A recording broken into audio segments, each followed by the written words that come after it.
캄보디아에 구금됐던 한국인 송환을 두고 여야가 이틀 연속 정반대의 반응을 내놓고 있습니다. 또 정부의 부동산 보유세 강화 등 세제 개편 가능성에 대해 여당 내에서도 신중론이 제기됐는데요. 정치권 현안 두 분과 정리해 보겠습니다. 차재원 부산 가톨릭대 특임 교수, 최수영 시사평론가 나오셨습니다. 안녕하십니까? 안녕하세요.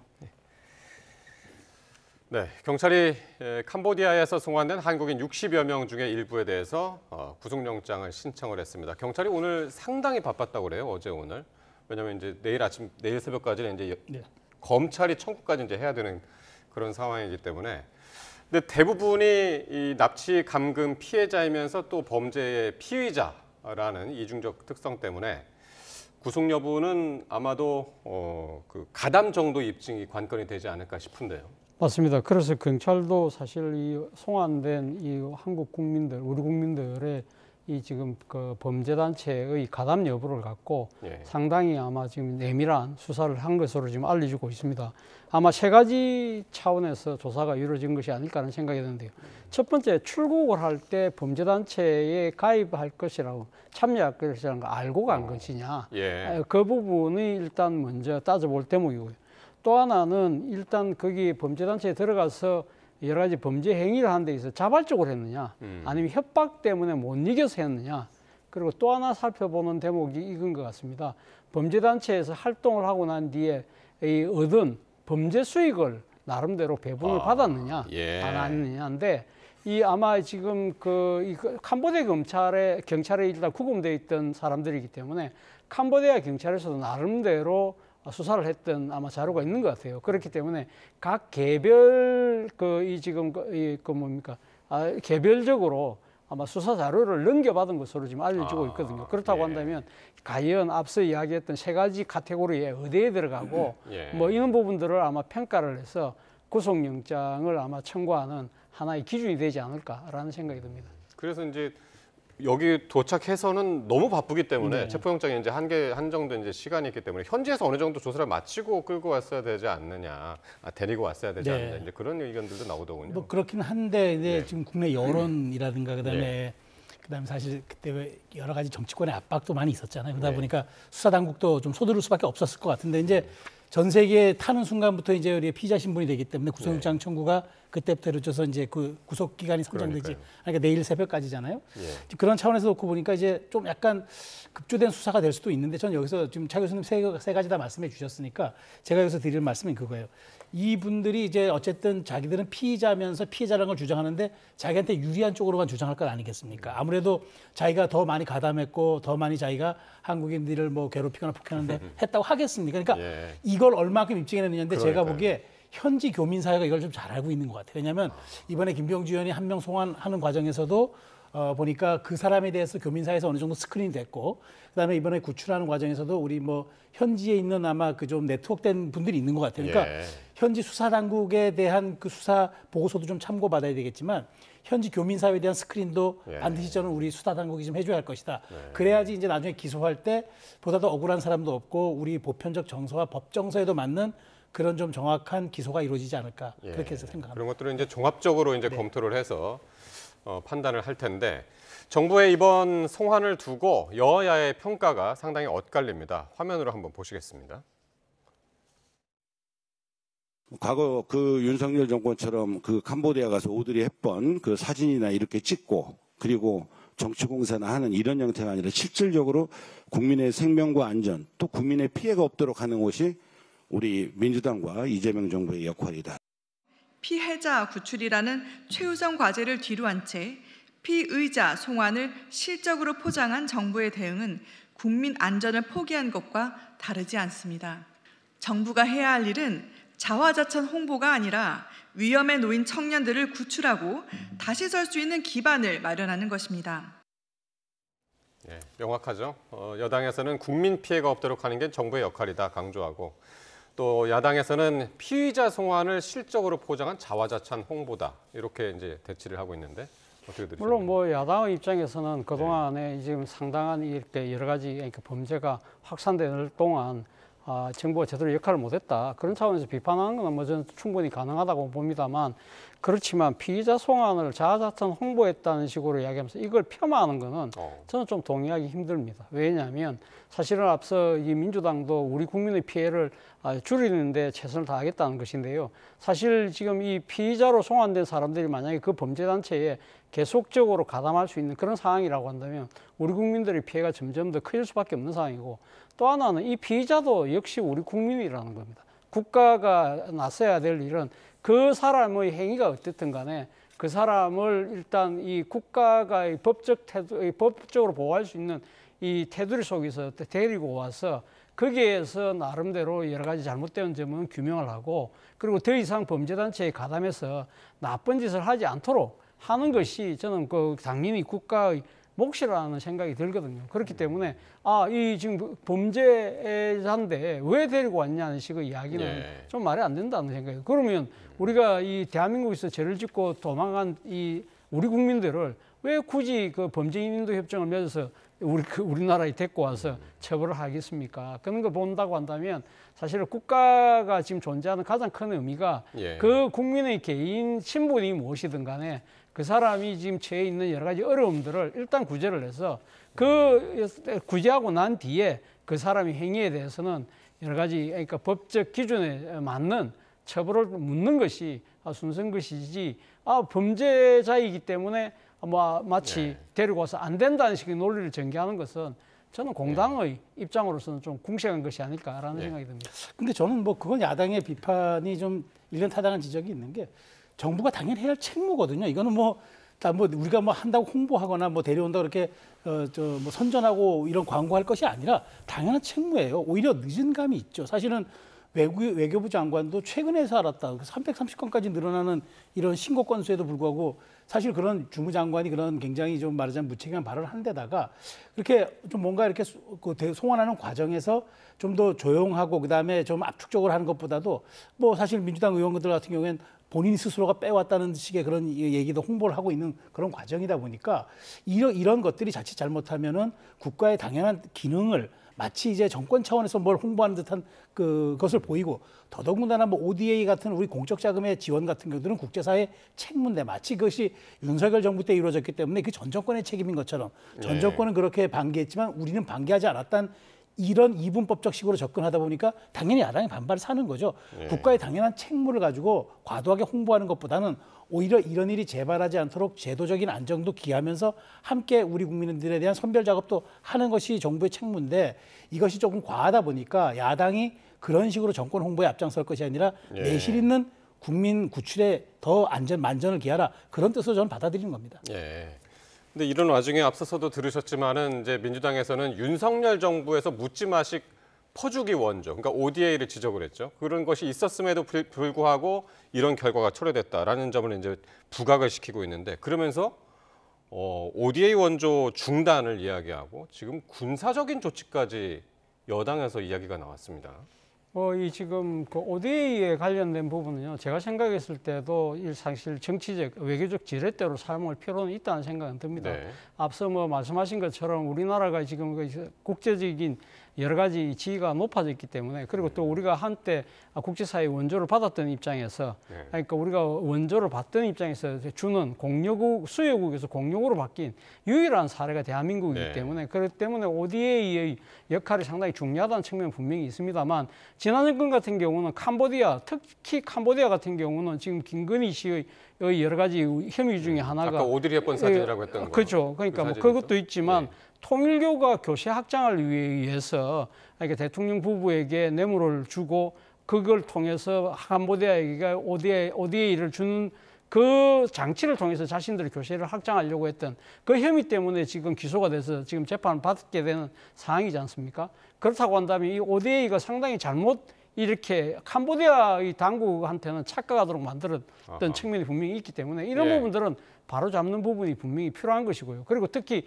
우리가 이렇게 많은 공적 원조를 함에도 불구하고 대한민국 국민이 이렇게 이 캄보디아 현지에서 만들어져 있는 여러 가지 범죄단체에 이렇게 수많은 피해를 당하고 있다고 한다면 이걸 정치적 지렛대, 외교적 지렛대로 삼을 필요는 있다는 생각이 당연히 들고요. 다만 군사적 조치 부분은 오늘 뭐 전현희 의원이 그 이야기를 예. 한 모양인데 아마 지금 이 민주당 내에서도 상당히 반대의 목소리가 아주 강하게 표출되는 걸로 알고 있습니다.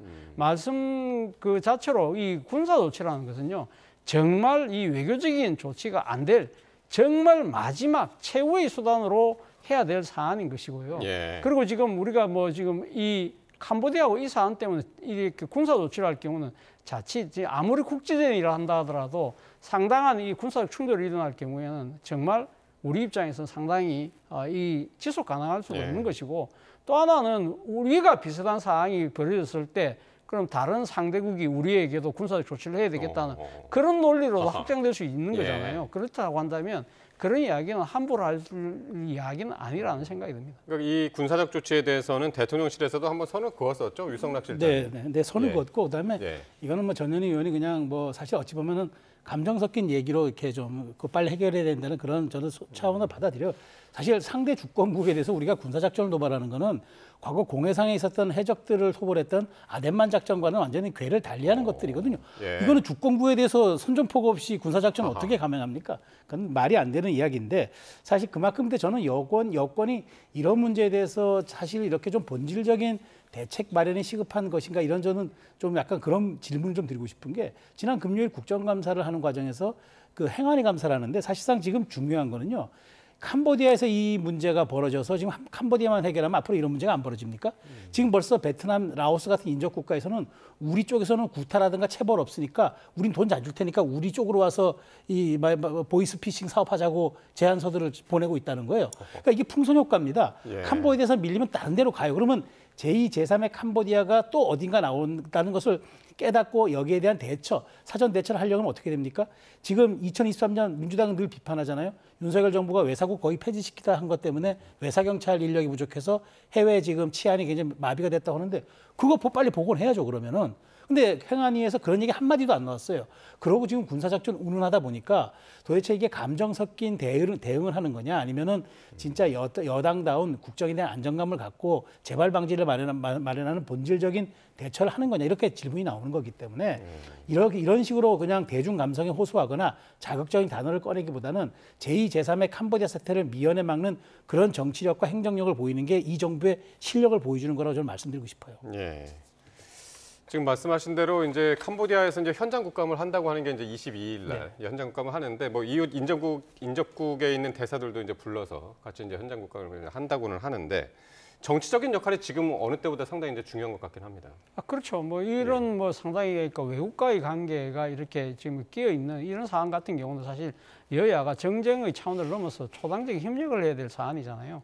그런데 지금 뭐 이번 사건이 불거지고 나서 계속적으로 지금 여야가 정치적인 뭐랄까요, 하나의 공세를 치고받는 그러한 상황을 지켜보는 국민들 입장에 상당히 답답하다는 생각을 지울 수 없는 것이고, 일단 뭐 지금 그 캄보디아에 구금되어 있던 뭐 피의자들을 뭐 60여 명을 지금 송환을 하긴 했습니다만, 그러나 지금 아무런 그 뭡니까 이런 의심 없이 가서 여전히 지금 이 범죄단체에 구금되어 있는 한국인들이 꽤 있잖아요. 이러한 사람들을 빨리 조속하게 어떻게 송환할 것인가에 대해서 일단 여야가 머리를 또 맞댈 필요가 있는 것이고요. 그리고 또 하나는 앞서 잠깐 이야기했습니다만 이 캄보디아 같은 경우는 대한민국의 ODA 수혜국 중에서 대표적인 나라인데, 이런 나라에서 오히려 한국이 은혜를 베푼 데 대해서 일종의 뒤통수를 치는 듯한 이러한 모습을 어떻게 우리가 ODA를 이용을 해서 나름대로 이걸 갖다가 방지할 수 있을 것인지, 이런 부분들도 사실은 정부 여당 차원뿐만 아니라 야당도 이참에 예산 심의를 하는 차원이 있기 때문에 사실 머리를 맞댈 필요가 있다는 것이고, 앞서도 잠깐 말씀하셨습니다만 지금 캄보디아의 지금 범죄단체들에 대해서 캄보디아 당국이 일제히 단속에 나서니까 이 사람이 지금 다들 지금 뭐 인접 국가인 라오스나 태국이나 뭐 베트남이나 미얀마로 이렇게 지금 다 지금 이렇게 도망 겸 이주를 하고 있다는 거잖아요. 그렇다고 한다면 우리 정치권 입장에서는 지금 캄보디아 이웃 국가들의 나라들에게 상당히 그러니까 협력적인 대응 체제를 빨리 구축할 필요가 있다는 것이죠. 예를 들면 지금 캄보디아에도 코리아 전담 데스크가 없어서 사건을 대처하는데 상당히 힘들었다고 한다면 그런 그든 아주 그러니까 이 이역국으로 가서 잠재적인 이런 활동할 가능성이 가장 높은 나라들을 우선적으로 해서 예. 코리안 데스크를 확보를 해서 우리 전담 경찰을 보낸다든지 그런 노력들이 여야가 진짜 힘을 모아서 할 필요가 있다는 생각이 듭니다. 예. 자, 이런 와중에 지금 캄보디아 범죄단지의 배후에 이 중국계 조직이 있다고 알려지면서 이 중국인 무비자 입국 정책도 도마에 올랐습니다. 국민의힘 주진우 의원 같은 경우에는 이 국제범죄 대부분이 이제 출입국이 쉬운 나라에서 벌어진다. 그러면서 이 무비자 입국 조치에 대해서 재검토해야 된다. 이런 이야기를 하더군요. 보완할 필요는 좀 있다고 봐요. 왜냐하면 우리 무비자라고 하는 게 이제 사실상 우리 관광 산업의 활성화와 또 함께 그다음에 한중 간의 어떤 호혜평등 이런 상호주의 같은 차원에서 하는데 과연 그러면 우리 중국이 우리 국민들에서 무비자 입국 사증 발행합니까? 다 그렇게 전반적으로 안 하잖아요. 우리는 그리고 어느 정도 일정 기간이 되고 나면 지방선거에서 투표권도 부여하는데 중국이 그렇게 합니까? 그러니까 저는 외교라는 거는 상호주의에 입각해서 하는 게 맞다고 보는데 문제는 이제 뭐 민주당은 이게 이제 뭐 윤 정부서 중국인 무비자가 추진됐는데라고 문제를 제기하는데 어쨌든 윤 정부에서 잘못한 게 있다 그러면 이 정부에서 바꿔야 되는 것 아닙니까? 무조건 사증을 남발하는 것이 아니라 우리 치안이라든가 우리 국민들의 안녕과 질서에 조금 위해가 될 만한 요소가 있다 그러면은 검토해보고 범죄 조직 이런 것들의 활동 이런 이력들을 다 검증해서 사실은 들여보는 게 맞아요. 왜냐하면 이번 캄보디아 사태에서도 캄보디아 문제에서도 우리 대학생을 살해했던 피의자들이 중국인들이라는 거 아닙니까? 그리고 얼마 전 뭐 강남에 있었던 무슨 뭐 그런 마약 사건 같은 거에서 중국인 관련 조직이 연루돼 있다 이러면은 당연히 이 부분에 대해서는 안전을 우선으로 해야지 이 문제를 제기하니까 너희들 왜 혐중 정서를 자꾸 자극하고 그래 이렇게 맞받아칠 건 아니라는 거죠. 이 문제에 대해서는 사실상 여당은 국정 운영에 대한 무한 책임을 지고 있는데 여기에 대해서 우리가 한번 그러면 심도 있게 검토해보자. 야당도 좀 협조해 달라. 이렇게 하는 게 맞지. 너희들 말도 안 되는 소리 하지 마라. 혐중 정서 자극하지 마라. 이렇게 맞받아치는 건 정치하자는 말자는 얘기죠. 뭐 주진우 의원이 사실 이제 검사 출신이라서 뭐 해당 뭐 사건들에 대해서 어느 정도는 알고 대체로 이제 파악은 하고 있겠습니다만 어쨌든 보이스피싱도 100%가 중국인들이 하고 있다. 이제 이렇게 주장을 하고 있더군요. 그 100%라는 것 자체가 저는 어떤 근거를 갖고 이야기하는지 좀 의심스럽습니다. 사실 뭐 지금 중국의 보이스피싱 범죄에 중국인들이 그러니까 주범이고 그리고 공범적 관계에 있는 사람들이 한국 사람들도 꽤 있잖아요. 그렇다고 한다면 이것이 모든 것이 100% 중국이라고 하면서 마치 그러니까 지금 무비자로 들어오는 사람들 다수가 전부 다 범죄자인 것처럼 이런 식으로 논리를 전개하는 것은 검사 출신답지 않다는 생각이 들고요. 또 맨 처음에 이 지금 주진우 의원이 또 이 무비자 입국의 문제를 제기했던 것 중에 하나가 전염병 확산이에요. 그렇다고 한다면 지금 무비자 입국되고 난 뒤에 좀 한두 달이 흘렀습니다만 당장 그러면 지금 뭐 이 전염병 확산이라는 것이 현실화되고 있느냐? 그렇지 않다는 것이죠. 그리고 또 하나는 뭡니까? 이 지금 일각에서는 또 중국 간첩에 대한 면허증을 주는 것이라는 식으로 이야기를 하는데요. 뭐 그것이 그러니까 중국이 우리에게 나름 간첩 행위를 하려고 하면 무비자든 그러니까 비자가 있든 없든 어떤 식으로 우리에게 침투를 시키겠죠. 뭐 그것은 뭐 국가 대 국가의 관계 입장에서 우리 입장에서는 항상 방첩이라는 부분, 국가 안보라는 차원에서 대처를 할 부분인 것이지 이것이 무비자가 되기 때문에 없던 간첩이 마치 많이 생기는 것처럼 이렇게 이야기하는 것은 지나친 논리 비약이라는 겁니다. 물론 저는 무비자 입국에 따른 여러 가지 그러니까 이 부정적인 현상이 나타날 수 있다고 봐요. 그렇다고 한다면 민주당 이현주 의원도 이 얘기 똑같이 했잖아요. 물론 그렇게 이야기할 수 있는데 그러니까 무비자 입국을 그러니까 우리는 그러니까 중국이 먼저 했기 때문에 우리가 무조건 그러니까 호혜적인 차원에서 한다는 차원이 아니라 우리가 일정 기간을 지켜보고 그 무비자 이 입국에 따라서 중국인 관련된 범죄가 갑자기 늘어난다든지 뭐 예를 들면 뭐 이 지금 전염병이 그러니까 발생할 기미가 보인다든지 그런 이야기들이 있어야만 되는 것이지 무조건 지금 국민의힘 일각에서 나오는 이야기 자체는 그동안 이 탄핵 국면에서 나왔던 일종의 부정선거 음모론에 중국이 있고 그래서 지금 이재명 정부가 친중 정부이고 그리고 반미 정권이라는 식의 그런 논리 선상에서 나온 주장일 가능성이 높기 때문에 하는 이야기입니다. 알겠습니다. 자, 이번엔 부동산 이야기 해볼 텐데요. 최근 정부가 부동산 대책을 발표했죠. 여야의 공방이 커지고 있는데 지금 야당에서는 이 서울 전 지역 그리고 뭐 경기 일부 지역까지 투기 과열지구를 이제 묶어놨기 때문에 사실상 이 서울 서민들에 대한 서울 추방 명령이다. 이렇게 이제 비판을 하고 있는데 저는 어떻게 뭐 보셨습니까? 일견타당한 지적이라고 보니까 왜냐하면 공급이 빠진 규제만의 대책은 수요 억제책만 가지고 이제까지 부동산이 잡힌 거 맞습니까? 근데 서울을 다 묶고 경기도 12개까지 묶었기 때문에 저는 거꾸로 이렇게 되면은 경기도 12개에 대한 그 인접 지역들은 또 그런 풍선 효과가 없을까요? 그러니까 저는 부동산은 일종의 심리적인 요인이 크고 그다음에 이거는 사실 어떻게든 좀 뭐 정치가 민심을 이기지 못하듯이 경제는 시장을 이기지 못하는데 너무 이게 공급이 빠진 상태에서 수요 억제책만 가지고 과연 이게 할까? 이걸로도 안 잡히다 보니까 지금 슬슬 벌써 보유세 얘기가 지금 여권에서 나오잖아요. 그러니까 이재명 대통령도 난 세제까지는 안 가겠다 했는데 세제까지 갈 가능성이 좀 있어 보이는 거예요. 그러니까 지금 이렇게 되다 보니까 결국 여권도 자중질환에 빠지는 모습이고 지금 여당에서 이렇게 보유세에 대해서도 왜 부정적인 얘기 나오냐? 서울에 지역구 두고 있는 의원들 이렇게 되면 내년 지방선거 못 치른다는 얘기 좀 합니다. 그렇기 때문에 지금 이 부분은 여당도 지금 분명히 그래서 연말에 공급 대책도 뭐 꺼낼 거라는 얘기를 하긴 하는데 문제는 시장은 심리라고 제가 말씀드렸잖아요. 눈에 잡혀야죠. 눈에 보여야죠. 체감해야죠. 체감하지 않는데 어떻게 시장의 질서가 잡힙니까?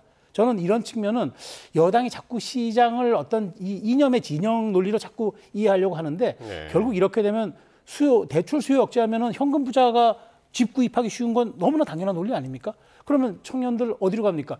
경기도 12개 지역도 이제 못 가요. 그러면 더 멀리 나가야 되는데 그것이야말로 사다리 차기라는 얘기가 타당하죠. 그러니까 전 정부 여당이 이것은 지고지선한 정책이라고 얘기할 것이 아니라 문제가 있으면 빨리 보완할 생각을 하는 게 맞다. 저는 그렇게 봅니다. 그러니까 이 부동산이라는 문제 자체가 워낙 민심이 민감한 문제이기 때문에 지금 말씀하신 대로 내년에 있을 지방선거와도 굉장히 이제 밀접하게 연관이 돼 있잖아요. 지금 그래서 이제 정부에서 보유세도 지금 카드를 만지작거리고 있는 것이 아니냐 그런 얘기가 나오는데 바로 전현희 의원, 지금 이제 서울시장 후보로 거론되는 전현희 최고위원이 반대 입장을 분명히 했네요.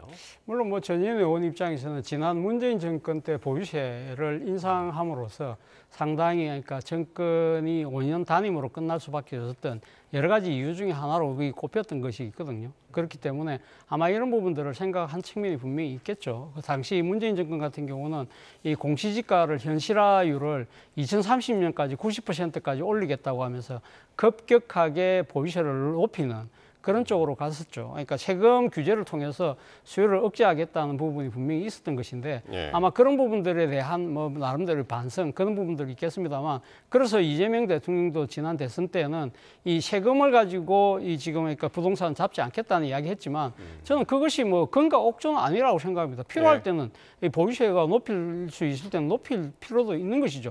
그것이 그러니까 당시 문재인 정권 때 트라우마였기 때문에 그건 절대 우리가 서서는 안 되는 정책이다. 그렇게 단정할 필요는 없다는 것이고요. 저는 이번 이 10월 15일 대책에 대해서 국민의힘이 대개 지금 상당히 정치적으로 상당히 공세를 벌이고 있습니다만 사실 이 서울, 이 강남을 중심으로 한 서울의 부동산세 급등세를 그러면 이대로 놔둘 겁니까? 그럼 국민의힘은 지금 또 가면 이 부동산이 이렇게 뛰어오르는 부분에 대해서 그럼 대안이 뭐라는 겁니까? 지금 이제 공급하라고 그러는 거죠? 근데 공급을 지난 9월 7일 날 정부가 공급 대책을 발표했어요. 그런데 물론 그것도 미흡하기 때문에 다시 또 추가적인 공급을 내놓겠다는 거잖아요. 그리고 지금 서울 같은 지금 한정된 이 토지 안에서 과연 유유부지를 쉽게 찾을 수 있느냐. 그동안의 정권, 보수 정권들에서 계속적으로 그린벨트를 해제하면서 해왔잖아요. 그러나 그것이 이제 한계에 부딪혀 있는 것도 사실이거든요. 그러나 저는 이 말씀을 꼭 드리고 싶어요. 아까 서울 추방 명령이라고 했는데 이 서울과 수도권에 살지 않는 국민들의 입장에서는요. 서울 추방 명령이 아니라 서울 공화국의 이 성벽만 계속적으로 높아지기 때문에 그분들 입장에서는 딴 나라 이야기처럼 생각할 수밖에 없다는 거예요. 그 지방민들이 느끼는 이 상대적 박탈감, 이 국민적인 뭐랄까요, 이 지금 위화감 이런 부분들은 과연 국민의힘은 그럼 내년 지방선거에 서울 수도권만 선거를 합니까? 그렇지 않잖아요. 지방의 집값들은 이렇게 엉망인데 그리고 지금 갈수록 지방이 소멸화되고 공동화를 넘어서 아예 없어진다고 하는데 이런 부분들이 수도권 특히 서울 강남을 중심으로 한 부동산 가격의 상승이 크게 원인이 있는 것도 사실이잖아요. 이 부분에 대한 대안은 없이 무조건적으로 안 된다는 식의 이런 공세만 펼치고 있다. 그것이 수권 대안정당의 모습은 아닐 거라는 생각이 듭니다. 자, 다음 주제인데요. 국민의힘 장노혁 대표가 지난 17일 금요일 날 윤석열 전 대통령은 서울구치소에서 이제 면회를 했습니다. 그 사실을 그 다음 날 이제 공개를 했는데 장동혁 대표가 지난 7월이었나요? 당대표 선출된 다음에 윤 전 대통령을 적절한 시점에 면회하겠다라고 했었는데 그 적절한 시점이 온 걸까요? 어떻게 보십니까? 저는 뭐 그냥 장 대표가 약속을 했고 공약을 했으니까 예. 적절한 시점을 택할 수밖에 없었고 가장 그게 저는 원만한 타이밍을 받았다고 봐요. 그러니까 금요일 날 면회하고 토요일 날 알렸잖아요. 언론의 주목도가 가장 떨어질 시점. 저는 면회의 시점을 생각합니다. 국감의 와중이기도 하고 그러다 보니까 우리 이제 정치학 이론의 면역 효과 전략이라는 게 있습니다. 그러니까 일종의 가스 빼기 이론인데 본인의 문제라고 생각됐던 점을 슬쩍 어느 시기에 시인해 버림으로써 털고 가는 전략을 가스 빼기 이론, 그러니까 즉 스팀아웃이라고 얘기를 하는데 예. 저는 이제 그 전략을 썼다고 봐요. 근데 그러나 이제 일각에서는 당신은 왜 지금 이렇게 말하자면 여권의 공세를 좀 취해야 할 이 좋은 시기에 그 여권에 우리 먹잇감을 제공하느냐 이제 당내에서도 지금 이런 비판을 얘기를 하죠. 하고 근데 저는 이것 감안했다고 생각합니다. 그래서 일부러 특별 면회도 아닌 일반 면회 10분간 얘기했고 그다음에 짧은 SNS 글로 토요일 날 이렇게 언론에 공지했다는 것은 시점에 저는 중심을 뒀다. 그래서 당내 비판 여러 가지 생각했지만 장 대표 입장에서는 지방선거에서 중원확장 해야죠. 그러면 언젠가 털고 가야 되는데 시점상 가장 적절한 시기에 이걸 털고 감으로써 본인의 여러 가지 이제 또 문제가 될 만한 소지들을 미리 정리하고 김을 빼는 일종의 스팀아웃 전략인데 그런데 이걸 가지고 마치 여권에서는 이게 무슨 뭐 야스쿠니 신사에 버금가듯이 얘기하는 거 이거는 저는 낙인 찍기라고 생각밖에 안 돼요. 그러니까 뭐 우리가 뭐 숫골 좌빠 뭐 이런 식으로 얘기하는 것처럼 그걸 그렇게까지 비교할 건 아닌 것 같고 여당의 대표가 되는 과정에서 약속을 했는데 언젠가는 그냥 툭 털고 지나가는 그리고 당 대표가 딱 최고위원 한 명만 대동해서 갔잖아요. 저는 10분 면회를 그렇게 너무 과한해서 할 필요는 없다고 생각합니다. 그렇군요. 그러니까 자기가 어차피 내뱉은 말이었기 때문에 네. 김민수 최고위원을 동반해서 그렇죠. 최소한의 시간 10분 동안 네. 딱 하고 이제 끝내버렸다. 저는 시점을 봐달라는 얘기죠. 아, 네. 그렇게 했다고 이제 지금 판단하신 거고 네. 어쨌든 지금 당 내에서도 그렇고 민주당에 지금 그 공격의 빌미를 제공했다. 계속해서 이제 그런 비판이 나오고 있는 상황인데 어떻게 보셨습니까? 민주당이 빌미 제공한 것은 지난 그러니까 전당대회 때 본인이 면회 가겠다는 그때부터 빌미는 벌써 제공돼 있던 것이고요.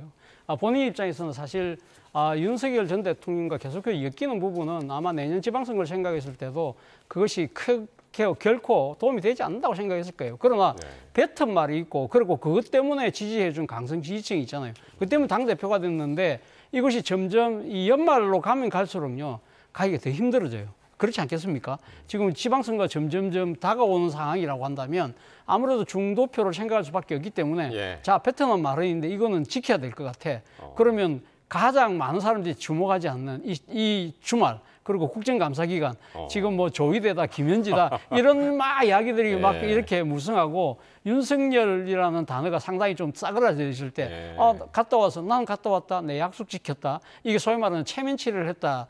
는 셈이 되는 거잖아요. 그러니까 강성 지지층과 또 지금 윤석열 전 대통령 측의 뭐 변호사들은 왜 일반 면회를 하냐. 지금 특별 면회를 해서 장소 변경 접견을 해야 되는데 그런 걸 안 하고 일반 지금 교도관이 다 듣고 있고 다 보고 있는 그런 식의 면회를 해서 도대체 뭘 하자는 거냐. 그런 식으로 또 비판을 받잖아요. 그리고 또 당내의 합리적인 이 보수주의자들 같은 경우는 결국 윤석열 대통령에 기대되는 전략 아니냐. 그렇게 욕을 먹는 것이고요. 그러니까 뭐 민주당 입장에서는요. 사실 어떻게 보면 뭐 상당히 꽃놀이패를 진 그런 셈이 아닐까라는 생각이 듭니다. 결국은 뭐 지금 장동혁 대표의 그런 행위 자체가 어쨌든 그것이 경하다, 중하다를 떠나서 일단 윤석열 전 대통령에 기대는 몸짓으로 보이기 때문에 이거는 윤의개인이고 내란 세력들의 준동이다. 이렇게 공격을 하는 것은 어떻게 보면 장동혁 대표가 자초한 하나의 이 프레임이라는 생각이 듭니다. 근데 저는 이제 이거 전략이라고 봐요. 장동혁 대표가 이 논란 생각했을 겁니다. 근데 정치학 이론에도 혼합 전략이라는 게 있는데 권투 선수가 링에 올라갔을 때 오른손잡이 선수가 오른손만 쓰면 그게 경기 이길 수 있을까요? 왼손 섞어 써야지 상대방이 방어하기 어렵습니다. 장 대표는 당의 지지 기반이 그렇게 탄탄하지 않아요. 그러니까 중도 확장도 해야 되지만 지지층도 끌어안아야 되는 겁니다. 그러니까 지난번 추석 때 혼자서 건국전쟁 2를 봄으로써 그런 전략을 살짝 보이고 또 행동에서는 중원확장하고 이렇게 혼합 전략을 쓰는 전 일종의 신호탄, 전환 효과의 한 방법이라고 봅니다. 그렇군요. 그러니까 지금 그 시점도 상당히 이제 고려했을 것이다. 두 분 공통적으로 이제 말씀하셨는데 왜냐하면 지금이 국정감사 이제 한복판이기 때문인데 각종 이슈가 지금 난무하죠. 그래서 이제 지난 한 주가 지났습니다. 국정감사 첫날부터 이제 조희대 대법원장 이석 문제 여부를 두고 이제 충돌을 했었는데 어떻게 평가하시는지 요 얘기하기에는 시간이 너무 없어서 앞으로 한 주가 이제 또 이제 걱정인데 말이죠. 네. 어떤 이슈들이 있을까요? 앞으로 한 주 동안 또. 이제 조희대 이슈 넘어갔습니다. 네. 이제 김현지 이슈가 될 겁니다. 본격적으로. 왜냐하면 운영이 국감이 조만간 닥치기 때문에. 네. 근데 여권이 선제적으로 지금 막았어요. 그러니까 총무비서관이 아닌데 왜 출석해야 되냐, 출석 안 한다. 근데 바로 이제 야권이 공격하죠. 이제 그러면은 우리가 제가 보기에 그 운영위에서 하나 정도 합의해 주면 하겠다. 야당 합의할 수도 있을 겁니다. 단데 다 포기할 수도 있을 거예요. 예. 근데 그때 과연 운영이 합의해 줄까요? 저는 어쨌든 지난번에도 시키겠다고 했지만 보직 변경 때문에 지금 못하겠다고 하는 거니까 그러면 보직 변경된 총무비서관 이번에 또 내보내겠다는 건 아닙니까? 그러면 이게 결국은 돌고 돌아 김현지 감싸기, 김현지 불출석 전략으로 볼 수밖에 없기 때문에 예. 저는 이걸 감싸면 감쌀수록 저는 초반 국감은 조희대였지만 후반부 국감은 김현지 국감으로 나오진 않지만 유령 국감이 될 가능성이 매우 크다라고 생각합니다. 예. 그러니까 29일 운영위에서 김현지 출석에 대해서 민주당에서는 이제 그때 결정하겠다. 그러는데 정작 김병기 원내대표는 김현지 실장이 국감에 출석해야 할 타당한 이유가 없다. 이런 입장을 이제 계속해서 이야기를 해가지고 사실상 이제 불출석으로 이제 가닥을 잡은 것이 아닌가 싶기도 한데. 저는 뭐 이런 생각을 해봅니다. 사실 김현지 실장의 그 국감 정원 출석 여부는요, 민주당 스스로가 그 프레임을 만들었어요. 지난 9월 24일로 제가 기억을 하는데 당시 국회 운영위에서 운영위의 그 국감 정인 채택을 둘러싸고 논의가 됐을 때 그때 당시엔 총무비서관이었거든요. 예. 근데 느닷없이 김현지 총무비서관은 제외하겠다는 식의 이야기를 민주당 쪽에서 먼저 이야기를 했더랬습니다. 예. 그 때문에 그러면 민주화 이후에는 총무비서관이 한 번도 빠진 적이 없는데 라고 하니까 그 이틀 뒤인가요? 갑자기 인사가 났어요. 물론 뭐 이 지금 대통령실에서는 미리 다 했다고 예. 하지만 누가 봐도 이거는 그러니까 총무비서관은 국감에 나가야 되니까 그걸 피하기 위해서 부수실장으로 자리를 바꾼 것처럼 그렇게 돼버린 모양새가 돼버린 거예요. 참 인사 시점이 공교롭다고 할 수 있지만 사실 예. 그때 당시에 뭐 그런 이야기를 아예 총무비서관의 그 국감 정인 출석 문제를 아예 이야기를 하지 않았다라고 하면 그러면 그렇게 그 뒤에 자연스럽게 인사가 됐으면 그런 식으로 그러면 이제는 부수기자가 되겠으니까 못 간다는 식으로 예. 그런 식으로 이렇게 가는 것이 맞지 않았나 생각이 드는데 어쨌든 민주당 스스로가 김현지 지금 부수실장을 상당히 정치적 거물 실세 내지로 스스로 포장을 하는 예. 그런 정치적 우를 범했다는 거예요. 그러면 그렇게 되다 보니까 지금 모든 사안 자체가 예. 사실은 지금 김현지 비서실장, 부서실장의 이 국감 정인으로 놓느냐 안 놓느냐가 사실상 뭐 조희대 대법원장을 둘러싼 논란을 더 뛰어넘는 듯한 그러한 정말 그 어이없는 상황으로 네. 지금 치닫고 있다. 그렇다고 한다면 민주당은 이 상황에서는요. 저는 좀 당당해질 필요가 있다는 생각이 듭니다.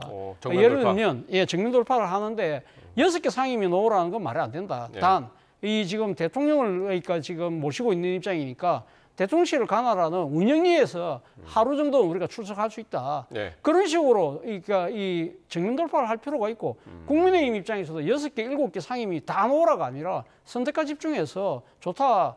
그런 식으로 이렇게 정인을 선정하는 것이 사실은 거의 이전에 정치가 살아있을 때의 국회의 모습이었는데 그 모습을 이번에 과연 만들어낼 수 있을지 정말 궁금합니다. 알겠습니다. 네. 자, 그리고 마지막으로요. 오늘 국민의힘 법사위원들이 기자회견을 열었는데 나경원 의원이 추미애 방지법 네. 그리고 김현지 방지법 동시에 발의하겠다고 했습니다. 이게 어떤 이야기인가요? 추미애 방지법은 이겁니다. 그러니까 앞으로 위원장 마음대로 의사 진행하지 못하도록 하는 것과 네. 야당이 간사 추천하면은 논의 대상이 아니라 바로 통과 대상으로 하자. 이거는 이제 법으로 규제하자라는 게 추미애 방지법이고요. 그다음에 그 김현지 방지법은 지금은 이제 재적용 과반으로 증인 채택을 하는데 예. 3분의 1만 요구해서 하면은 증인 채택을 받아주는 거로. 그러니까 국민의힘이 지금 100석이 좀 넘으니까 예. 딱 지금 3분의 1이 되는 거죠. 그래서 그걸 이제 김현지 방지법 우리가 이제 법안에다 네이밍을 붙이는데 그 추미애 방지법은 국회 상임위 의사 일정을 법으로 규제하는 것이고 예. 김현지 방지법은 증인 출두를 어쨌든 좀 민주당 약화시키는 여당의 일방적인 독주를 막는 막는 법과 법 법안 그 두 가지로 보시면 될 것 같습니다. 예. 어떻게 이건 저는 통과되기는 힘들 것 같은데 어쨌든 아니 뭐 부정선거. 국민의힘이 일방적으로 발의한다고 해서 법 되는 게 아니잖아요. 그러니까 가반의석을 지금 민주당이 갖고 있기 때문에 민주당이 동의를 하지 않으면 안 되는 거잖아요. 그런데 국민의힘은 가면 민주당이 동의할 거라고 보나요? 제 생각에는 동의 안 할 거라고 보지만 이렇게 하는 이유는 뭐겠습니까? 결국 민주당이 오만과 독선에 빠져 있다. 그 프레임을 지금 씌우려고 하는 거예요. 그렇지 않습니까? 사실 그것도 사실은 여당이 자초한 측면이 있는 것이죠. 예를 들면 그러니까 법은 도덕의 최소한이라고 그러잖아요. 정치 도의적인 관점에서 봤을 때 야당 스스로가 선임한 간사를 이걸 갖다가 국회의 의사일정에 상정을 시켜서 가반수의 표결로 무산시켜버리는 거. 이건 정치 도의를 벗어난 것이거든요.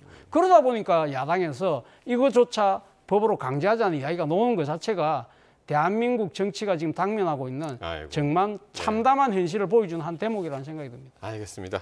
여기까지 듣겠습니다. 지금까지 차재원 부산가톨릭대 특임교수 최수영 시사평론가셨습니다. 고맙습니다.